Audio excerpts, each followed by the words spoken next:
नमस्कार। आप सभी को नवरात्रों की हार्दिक शुभकामनाएं। माँ ब्रह्मचारिणी हम सब पर अपनी कृपा बनाए रखें। पिछले वीडियो में आपने देवी भक्त सुदर्शन की कथा सुनी। अब उससे आगे ब्राह्मण का कथन सुनकर सुंदरी शशिकला के मन में प्रेम की धारा उमड़ पड़ी। वह ब्राह्मण तो वहां से चला गया। सुदर्शन के प्रति शशिकला का प्रेम पहले से था ही, पुनः अधिक प्रेम का उद्रेक हो जाने से वह अत्यंत उद्विग्न हो उठी। शशिकला अपने प्रति प्रेम रखने वाली एक सखी से कहने लगी,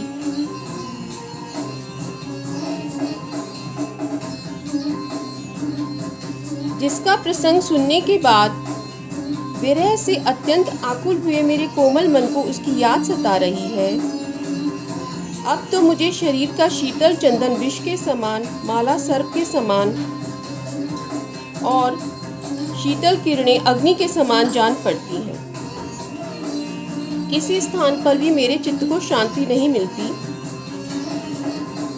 कोई साधन मुझे सुखी नहीं बना सकता और किसी भी प्रकार मेरे मन में प्रसन्नता नहीं होती और न मेरी आंखों को कोई वस्तु तृप्त कर रही है।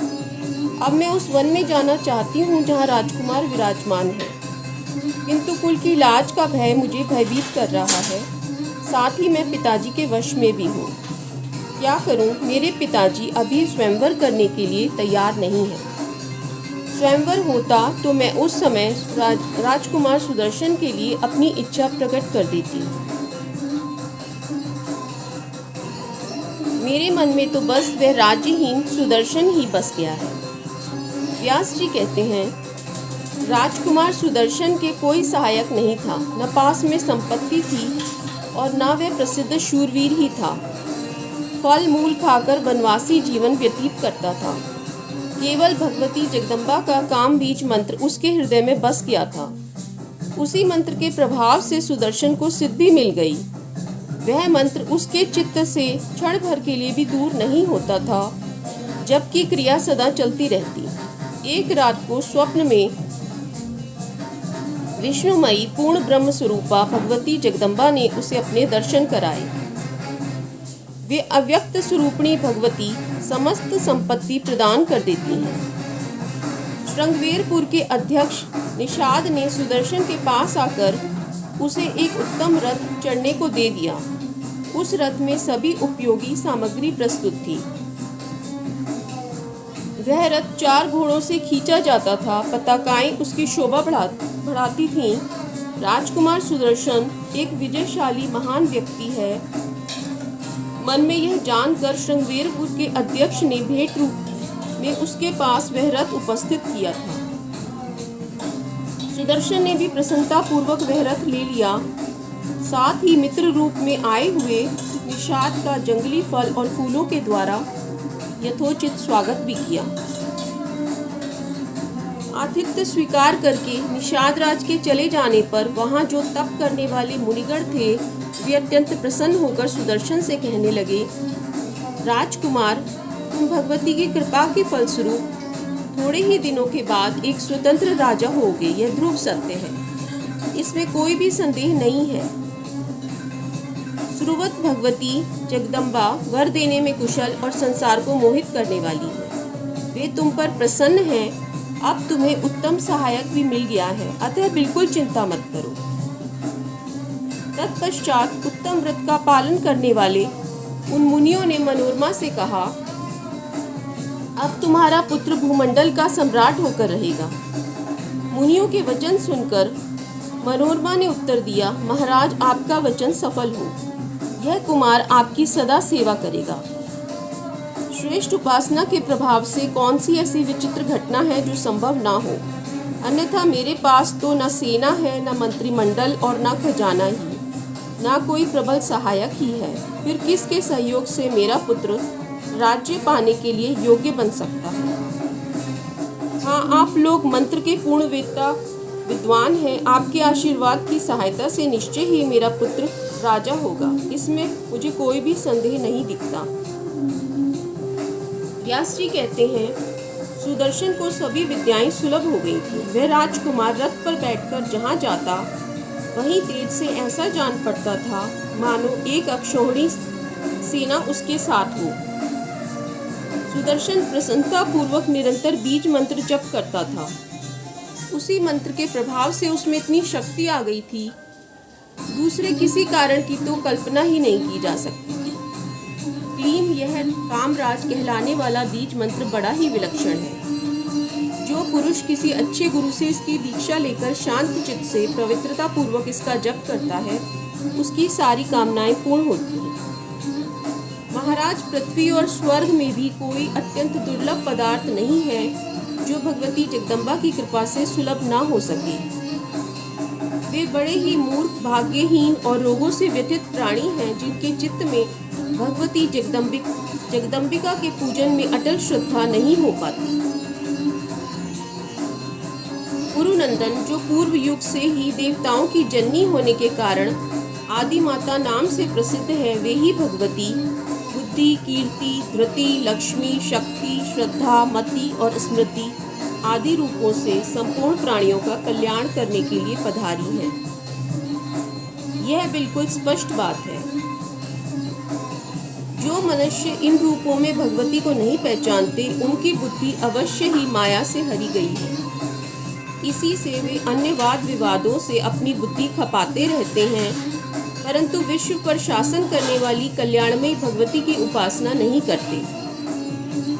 ब्रह्मा, विष्णु, महेश, इंद्र, यम, कुबेर, वायु, अग्नि, त्वष्टा, पूषा, अश्विनी कुमार, भग, आदित्य, वसु, रुद्र, विश्वदेव, मरुदगण, ये सब के सब सृष्टि, पालन, संहार करने में निपुण देवगण उन भगवती जगदम्बिका का ध्यान करते हैं।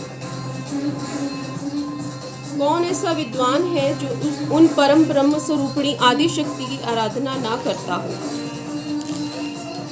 संपूर्ण मनोरथ पूर्ण करने वाली उन कल्याणमयी देवी को सुदर्शन ने अपने ज्ञान का विषय बना लिया था, जिससे उसके सभी कार्य सिद्ध हो गए। वे विद्या और अविद्या रूप से विराजमान भगवती जगदम्बा साक्षात परम ब्रह्म है। सुगमता से सभी उनके दर्शन प्राप्त नहीं कर सकते। योगाभ्यास से ही उन पराशक्ति के दर्शन होते हैं। वे भगवती मुमुक्षुओं को ये अत्यंत प्रिय हैं। भगवती के कृपा प्रसाद प्राप्त हुए बिना परमात्मा के स्वरूप को कोई भी नहीं जान सकता।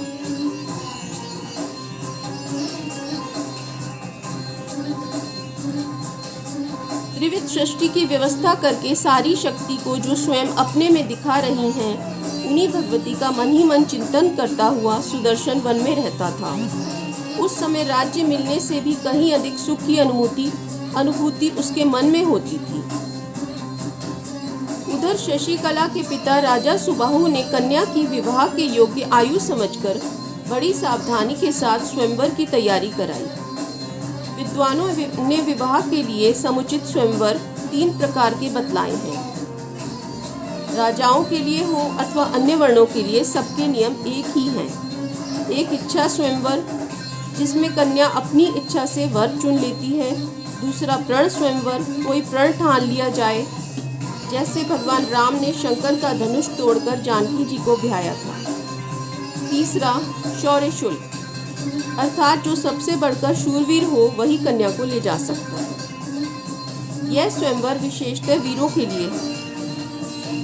महाराज सुबाहु के दरबार में इच्छा स्वयंवर की योजना बनी।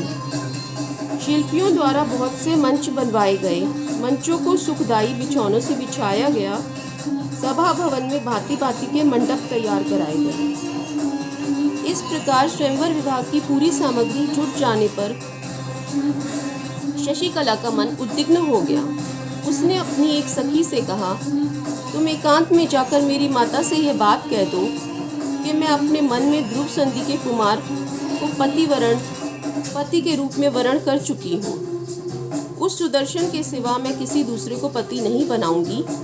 भगवती जगदम्बा की कृपा से वह राजकुमार मेरा पति बन चुका है। व्यास जी कहते हैं, शशिकला की वह सखी बड़ी मधुर भाषणी थी। शशिकला के कहने पर वह तुरंत उसकी माता के पास गई और एकांत में जाकर सरसवाणी में कहने लगी, साध्वी, आपकी पुत्री बड़ी दुखी है। कल्याणी, उसने मेरे द्वारा आपसे प्रार्थना की है, आप उसकी बात सुने और शीघ्र ही उसका हित साधन करने के प्रयत्न में लग जाएं। उसका कथन है कि भरद्वाज जी के पवित्र आश्रम में जो राजा ध्रुव संधि का कुमार सुदर्शन है, उसको मैं अपने मन में पति रूप से वरण कर चुकी हूँ। अतः मैं किसी दूसरे को अपना पति बनाना ही नहीं चाहती। व्यास जी कहते हैं, शशिकला की सखी के वचन सुनने के पश्चात रानी ने राजा के आने पर पुत्री की सभी बातें उसको कह सुनाई। सुनकर महाराज सुबाहु बड़े आश्चर्य में पड़ गए। बार बार हंसते हुए वे अपनी भार्या विदर्भ राजकुमारी से सच्ची बात कहने लगे। सुंदरी, तुम उस बालक के विषय में जानती हो ना? वह राज्य से निकाल दिया गया है, निर्जन वन में अकेले अपनी माँ के साथ रहता है। राजा वीरसेन उसके पक्ष में था, उसे युधाजित ने मार डाला। भला वह निर्धन छोकरा मेरी कन्या का पति होने का अधिकारी कैसे बन सकता है? संभव है यह बात उसके मन के अनुकूल ना हो, तब भी तुम उससे कह दो कि एक से एक बढ़कर संपत्तिशाली नरेश स्वयंवर में आने वाले हैं। पति की आज्ञानुसार रानी ने उस सुकुमारी कन्या को अपनी गोद में बिठा लिया और उसे आश्वासन देकर मीठे स्वर में कहा, बेटी, क्यों तुम मुझसे यह अप्रिय और निष्प्रयोजन बात कहती हो? सुव्रते, तुम्हारे पिता को तुम्हारे इस कथन से महान कष्ट हो रहा है, क्योंकि सुदर्शन बड़ा ही मंदभागी, राज्यच्युत और आश्रयहीन बालक है। उसके पास पैसा भी नहीं है। उसे बंधु बांधवों ने घर से निकाल दिया है। अपनी माँ के साथ वह वन में रहता है। फल मूल से उसकी क्षुधा शांत होती है। ऐसे भाग्यहीन और दुर्बल वनवासी वर तुम्हारे लिए निश्चय ही अयोग्य हैं। पुत्री सुदर्शन के सिवा दूसरे बहुतेरे बालक राजकुमार तुम्हारे योग्य वर हैं। इस सुदर्शन का ही एक सुकोमल भाई है, जो इस समय कौशल देश में राज्य करता है। वह बड़ा ही सुंदर है, उसमें सभी उत्तम लक्षण विद्यमान हैं। मैंने और भी एक बात सुनी है, जिसे कहती हूँ। राजा युधाजित सुदर्शन का वध करने के लिए निरंतर सचेष्ट रहता है। उसने भयंकर युद्ध में सफलता प्राप्त करके अपने दौहित्र शत्रुजित को राज्य पर अभिषिक्त किया है। उस युद्ध में इसका नाना राजा वीरसेन मारा गया। इसके बाद मंत्रियों से सलाह लेकर युधाजित सुदर्शन को मारने के लिए भरद्वाज मुनि के आश्रम पर पहुंचा था। मुनि के मना करने पर वह अपने घर लौटा। अतएव ऐसा वर तुम्हारे योग्य कैसे हो सकता है? शशिकला ने कहा, माँ, मुझे तो वह वनवासी राजकुमार ही अभीष्ट है। जैसे शर्याती की आज्ञा मानकर उनकी पतिव्रता पुत्री सुकन्या च्यवन मुनि के पास चली गई और उन्हें पति रूप में वरण करके सेवा शुश्रूषा से तत्पर हो गई, वैसे ही मैं भी सेवामय जीवन व्यतीत करूंगी, क्योंकि स्वामी की सेवा से स्त्रियां स्वर्ग और मोक्ष तक पा जाती हैं। निष्कपट कार्य अवश्य ही स्त्री के लिए सुखकर होता है। उस उत्तम वर को वरण करने के लिए भगवती जगदम्बा मुझे स्वप्न में आज्ञा दे चुकी है। अतः अब उसके अतिरिक्त दूसरे राजकुमार को मैं कैसे वरण करूं? भगवती ने मेरे चित्त रूपी भित्ति पर सुदर्शन का ही वर होना लिख दिया है। इसलिए उसे छोड़कर मैं किसी दूसरे को सुंदर राजकुमार को अपना स्वामी नहीं बनाऊंगी। उस समय शशिकला ने अनेक प्रमाण सामने रखकर अपनी माता को समझा दिया। तब रानी ने उसकी कही हुई सारी बातें राजा को बतला दी। फिर भी स्वयंवर विवाह की व्यवस्था बंद नहीं हुई। अब स्वयंवर का दिन सन्निकट आ गया। यह सुनकर शशिकला ने उसी क्षण एक ब्राह्मण को भरद्वाज मुनि के आश्रम पर भेजा। उसने उस ब्राह्मण से प्रार्थना की कि आप इस प्रकार सुदर्शन के पास जाइए, जिससे मेरे पिताजी को इसका समाचार ना हो सके। महाराज, आप मेरे वचन पर ध्यान देकर बहुत शीघ्र भरद्वाज जी के आश्रम पर पधारिए और सुदर्शन को मेरी ओर से कह दीजिए। मेरे माता पिता की सारी तैयारी मेरे स्वयंवर विवाह के लिए हो चुकी है, उस स्वयंवर में बहुत से बलशाली राजा आने वाले हैं, किंतु मैं तो बड़ी प्रसन्नता के साथ सब तरह से आपको ही पति रूप में वर्ण कर चुकी हूँ। भगवती ने स्वप्न में बतला दिया था कि आप देवतुल्य राजकुमार मेरे पति होंगे। माता पिता के कहने पर भी मैं आपको छोड़कर किसी दूसरे को पति नहीं बना सकती, क्योंकि मैं मन वाणी कर्म से आपको ही वर्ण कर चुकी हूँ। भगवती जगदम्बा की कृपा से हम लोगों का कल्याण अवश्य होगा। यह सारा चराचर जगत जिनके अधीन है, वे भगवती जो आज्ञा दे चुकी हैं, वह बात कभी असत्य नहीं हो सकती। द्विजवर, आप एकांत में ले जाकर उस राजकुमार को मेरी ये सारी बातें भली भांति समझा देना। पुण्यात्मा प्रभु जिस प्रकार मेरा काम बन सके वैसा ही उद्योग करने की कृपा करें। इस प्रकार कहने के पश्चात दक्षिणा देकर शशिकला ने उस ब्राह्मण देवता को भेज दिया। उस ब्राह्मण ने शीघ्र ही भरद्वाज जी के आश्रम पर जाकर सुदर्शन को सारी बातें बता दी और फिर वह लौट आया। उसने बड़े आदर के साथ राजकुमार के मन में आने की उत्सुकता उत्पन्न कर दी। अपने पुत्र सुदर्शन को स्वयंवर में जाने की तैयारी करते देख उसकी माता मनोरमा के मन में महान कष्ट होने लगा। उसे सामने तरह तरह के भय दिखने लगे। आंखों से आंसू गिराती हुई वह कहने लगी, पुत्र, आज तुम कहाँ जाने की तैयारी कर रहे हो? अरे वह समाज तो राजाओं का है, तुम्हारे पास एक भी सहायक नहीं है और प्रबल शत्रु तो हैं ही। क्या सोचकर तुम ऐसा करने जा रहे हो? देखो, उस स्वयंवर में तुम्हारे मारने की इच्छा रखने वाला राजा युधाजित भी आएगा। तुम्हारी सहायता करने वाला दूसरा कोई वहाँ है नहीं। अतः बेटा, तुम वहाँ मत जाओ। तुम मेरे एक ही पुत्र हो, मैं बहुत दुखी हूँ, तुम ही मेरे जीवनधार हो। तुम्हारे चले जाने पर मैं निराश्रय हो जाऊंगी। महाभाग, जिससे मुझे निराश होना पड़े वह कार्य करना तुम्हें कभी शोभा नहीं देता। जिसने मेरे पिता को मार डाला था वह राजा भी स्वयंवर में आएगा। वहां अकेले जाने पर संभव है वह तुम्हें भी मार डाले। सुदर्शन ने कहा, कल्याणमयी माँ होनी तो होकर ही रहेगी, इस विचार में विचार करना बिल्कुल व्यर्थ है। भगवती जगदम्बा की आज्ञा मानकर मैं आज स्वयंवर में जा रहा हूँ। जननी, तुम क्षत्राणी हो, तुम्हें शोक करना उचित नहीं है।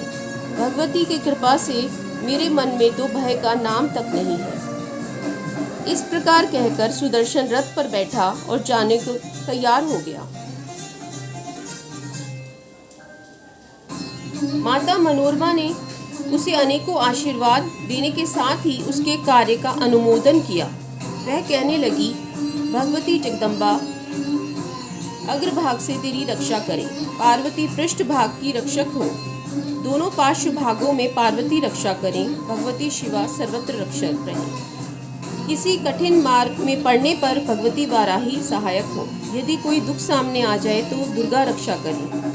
कलह मच जाने पर कालिका और भय उपस्थित होने पर भगवती परमेश्वरी तेरी रक्षा करें। उस मंडप में जाने पर भगवती मातंगी और स्वयंवर में भगवती सौम्या तेरी रक्षा करें। जगत के बंधन को काटने वाली भगवती भवानी राजाओं के बीच में तेरी रक्षा करें। पर्वतीय विषम स्थानों में देवी गिरिजा, चौराहों में भगवती चामुंडा, जंगलों में सनातनी श्री कामका देवी तेरी रक्षा करें। रघु के वंश का विस्तार करने वाले मेरे प्यारे पुत्र, विवाद छिड़ जाने पर भगवती वैष्णवी तेरी रक्षा करें। संग्राम में शत्रुओं के भिड़ जाने पर भगवती भैरवी तेरी रक्षा करें। महामाया भगवती भुवनेश्वरी अखिल जगत की जननी है। उनका विग्रह सच्चित और आनंदमय है। सभी समय संपूर्ण देवताओं के समाज में वे तेरी रक्षा करें। इस प्रकार सुदर्शन से कहकर उसकी माता मनोरमा अत्यंत भयभीत होने के कारण कांप उठी। उसने कहा, बेटा, मैं भी तुम्हारे साथ चलूंगी। वत्स, तुम्हें छोड़कर मेरे लिए आधे क्षण भी कहीं रहना सर्वथा असंभव है। अतः तुम्हारी जहाँ जाने की इच्छा हो वहीं मुझे भी साथ ले चलो। यूँ कहकर वे अपनी दासी को साथ लेकर घर से निकल पड़ी। ब्राह्मणों ने आशीर्वाद दिए। अब वे सभी हर्षपूर्वक वहां से चल पड़े। रघुवंशी, सुदर्शन, मनोरमा और भाई तीनों एक ही रथ पर चढ़कर समयानुसार काशी पहुंच गए। उनके आने का समाचार पाकर वहां के राजा सुबाहु ने समुचित प्रकार से उनका स्वागत किया। ठहरने के लिए सुंदर भवन का और अन्न और जल आदि का उचित प्रबंध कर दिया। उनकी सेवा करने के लिए सेवकों की व्यवस्था कर दी। वहां देश देशांतर के राजा लोग आए थे जिनसे सुदर्शन की भेंट हुई।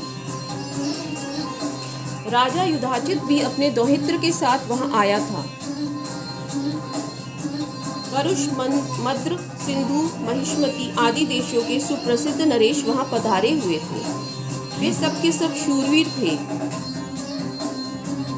पांचाल, कर्नाटक, चोल, विदर्भ और अन्य पर्वतीय प्रांतों से बहुत से महान प्रतापी योद्धा उस स्वयंवर में सम्मिलित हुए थे। उन सबके पास 63 अक्षौहिणी सेनाएं थीं। चारों ओर सैनिक ही सैनिक भरे थे। अतः वह नगरी सेनाओं से घिर गई थी। ये तथा इसके अतिरिक्त भी बहुत से नरेश स्वयंवर का दृश्य देखने के विचार से वहां उपस्थित थे। वे उत्तम हाथियों पर बैठकर वहां पधारे थे। उस समय बहुत से राजकुमार आपस में मिलकर यूं कहने लगे, अजी देखो ना, राजकुमार सुदर्शन अत्यंत शांतिपूर्वक यहाँ आया हुआ है। इस रघुवंशी राजकुमार के साथ एक भी सहायक नहीं है, केवल अपनी माता के साथ रथ पर बैठकर ये आया है। क्या इस समय इसका यहाँ विवाह के लिए आना हुआ है? यहाँ इतने राजकुमार सेना और आयुधों के साथ विराजमान हैं, इन्हें छोड़कर वह राजकुमारी भला इस निर्धन सुदर्शन को क्यों पसंद करेगी? इतने में प्रसिद्ध नरेश युधाचित उपस्थित राजाओं से कहने लगा, इस सुदर्शन को मैं मृत्यु के मुख में झोंक दूंगा, इसमें कोई संशय नहीं है। तब नीति शास्त्र के पूर्ण विद्वान महाराज केरल नरेश ने युधाचित से कहा, राजन, कन्या को अपनी इच्छा से पति का वरण करने के लिए यह स्वयंवर रचा गया है। यहाँ युद्ध करना सर्वथा अनुचित है। यहाँ तो कन्या अपनी इच्छा से चाहे जिसे वर सकती है, फिर तो न्यायतः विवाद का अवसर ही कहाँ रहा। राजेंद्र, आपने अन्यायपूर्वक इस राजकुमार को राज्य से निकाल दिया और अपने दोहित्र को राजगद्दी पर बिठा दिया। महाभाग, रघुवंश में उत्पन्न यह राजकुमार सुदर्शन महाराज कौशल नरेश का सुपुत्र है। भला इस निरपराधी कुमार को आप कैसे मारेंगे?